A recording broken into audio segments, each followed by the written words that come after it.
Virus के बाद अब हम अफगानिस्तान में चल रहे युद्ध की बात करेंगे, जहां तालिबान के आतंकवादियों ने आज एक भारतीय पत्रकार दानिश सिद्दीकी की बेरहमी से हत्या कर दी।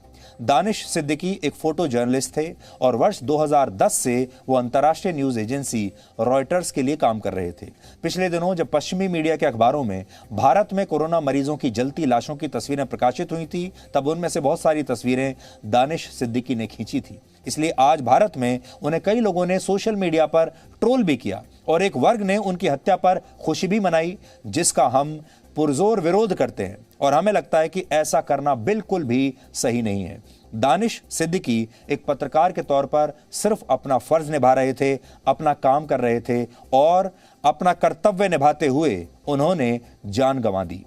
इसलिए आज उन्हें ट्रोल करने का नहीं बल्कि उन्हें श्रद्धांजलि देने का दिन है। आज दुख मनाने का दिन है।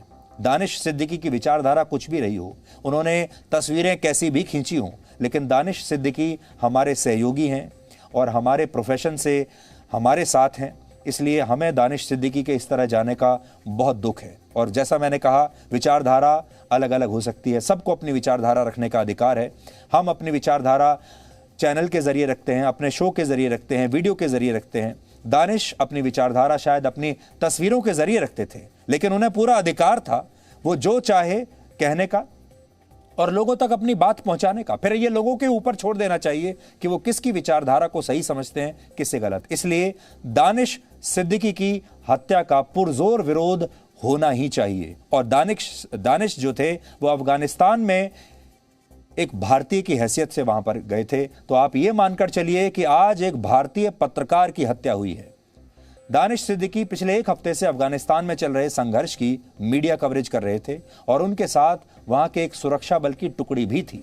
अफगानिस्तान की सेना ने बताया है कि जब ये टुकड़ी कांधार के स्पिन बोल्डक शहर के एक बड़े इलाके को फिर से अपने नियंत्रण में लेने की कोशिश कर रही थी और युद्ध चल रहा था, उसी समय तालिबान के साथ मुठभेड़ हुई और इस मुठभेड़ में दानिश सिद्दीकी और अफगानिस्तान की सेना के कुछ सैनिक मारे गए। कांधार का स्पिन बोल्डाक वही शहर है जो पाकिस्तान की सीमा से लगता है और आपको याद होगा 14 जुलाई को हमने डीएनए में ही आपको बताया था कि तालिबान ने यहां कब्जा कर लिया है और पाकिस्तान की सीमा पर अपने झंडे लहरा दिए हैं और पाकिस्तान भी इस समय तालिबान का पूरा समर्थन कर रहा है।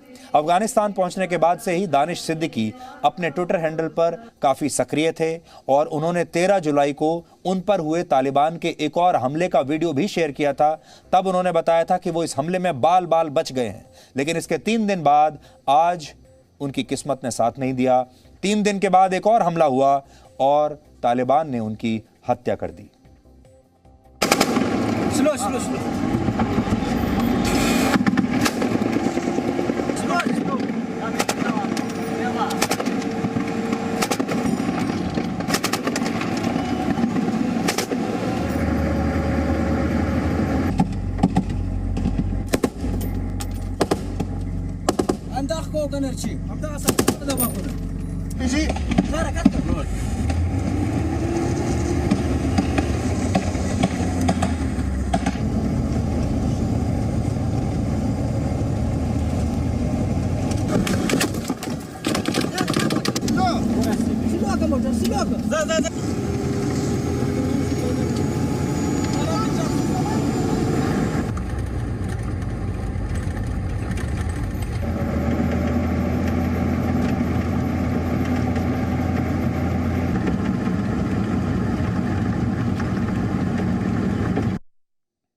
भारत सरकार ने अब दानिश सिद्दीकी की हत्या के मामले को संयुक्त राष्ट्र की सुरक्षा परिषद में भी उठाने का फैसला किया है। We condemn the killing of an Indian photojournalist, Danish Siddiqui, while he was on a reporting assignment in Kandahar in Afghanistan yesterday. I extend our sincerest condolences to his bereaved family. Kandahar के जिस शहर में इस भारतीय पत्रकार की हत्या हुई है, वहां पाकिस्तान का काफी प्रभाव है। पिछले दिनों अफगानिस्तान के एक नेता ने कहा था कि इस्लामाबाद से उन्हें यह धमकी मिली है कि अगर स्पिन बोल्डक शहर को उनकी सेना ने अपने नियंत्रण में लेने की कोशिश की तो पाकिस्तान की सेना इस इलाके में अफगानिस्तान की सेना पर एयर स्ट्राइक कर देगी। यानी इस इलाके में आज अगर तालिबान फिर से आया है तो इसकी एक बहुत बड़ी वजह पाकिस्तान है, क्योंकि पाकिस्तान अफगानिस्तान की सेना का साथ नहीं दे रहा, बल्कि वो तालिबान के इन हत्यारों का साथ दे रहा है। और दानिश सिद्दीकी की हत्या के लिए भी आज हम काफी हद तक पाकिस्तान को जिम्मेदार मानते हैं। तालिबान तो इसके लिए जिम्मेदार है ही, लेकिन तालिबान के पीछे पाकिस्तान खड़ा है। और आज हम दानिश को एक भारतीय पत्रकार होने के नाते हम चाहते हैं कि इंसाफ मिलना चाहिए और उसके हत्यारों को कड़ी से कड़ी सजा मिलनी चाहिए। और पूरी दुनिया में जितने भी पत्रकार हैं उन्हें एक साथ आना चाहिए, और दुनिया भर में जो लोग, जो देश, जो पत्रकार, जो बुद्धिजीवी, जो बड़े बड़े ऑथर्स, जो अपने आप को मानव अधिकारों का चैंपियन मानते हैं, जो प्रेस की आज़ादी की बात करते हैं, उन्हें एक साथ आकर, एक मंच पर आकर दानिश के लिए इंसाफ मांगना चाहिए।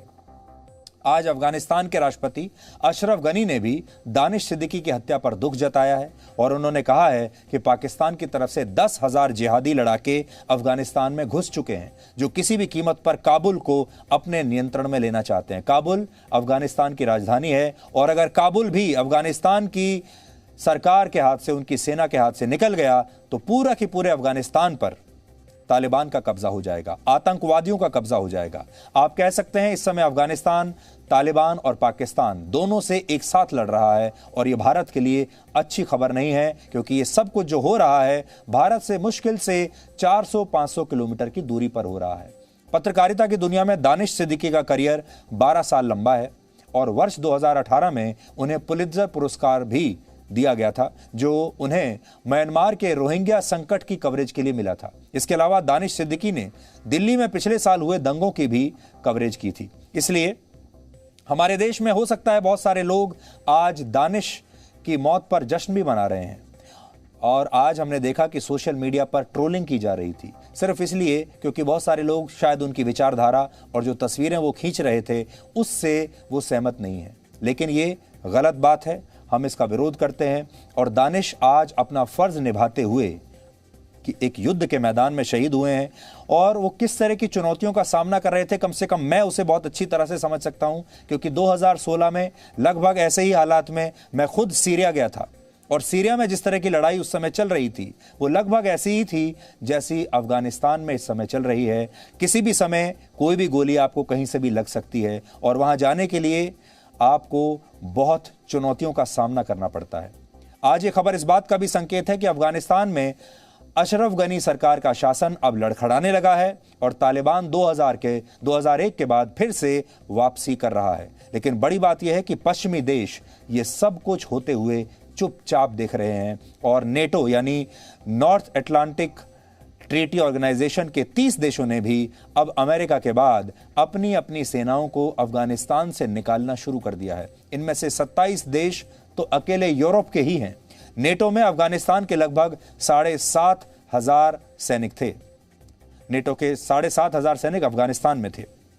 सोचिए, ये देश वैसे तो मानव अधिकारों पर कितना लेक्चर देते हैं पूरी दुनिया को, अपने आप को चैंपियन बताते हैं मानव अधिकारों का, पूरी दुनिया का अपने आप को ये सरपंच समझते हैं, और ये कोशिश करते हैं लोग। कश्मीर पर आप सोचिए कितना लेक्चर देते हैं मानव अधिकारों को लेकर, कश्मीर में भारत की सेना को लेकर कितने मुद्दे उठाते रहते हैं। इनके बुद्धिजीवी, पत्रकार, इनका मीडिया, सब पूरी दुनिया को लेक्चर देते हैं। लेकिन ये सारे लोग अब अफगानिस्तान के लोगों को मरने के लिए अकेला छोड़कर वहां से निकल गए हैं, और जो कुछ अफगानिस्तान में हो रहा है इस समय, मानव अधिकारों का हनन खुलेआम हो रहा है, लोगों की हत्याएं हो रही हैं, औरतों और बच्चों पर खुलेआम अत्याचार हो रहे हैं। लेकिन ये सारे पश्चिमी देश न सिर्फ चुप बैठे हैं, बल्कि पीठ दिखाकर डरपोक की तरह भाग गए हैं। सोचिए, जिस तालिबान को ये सारे देश और अमेरिका जैसे देश कुछ वर्ष पहले तक आतंकवादी कहते थे, आज उन्हीं आतंकवादियों के साथ बैठकर बातचीत कर रहे हैं,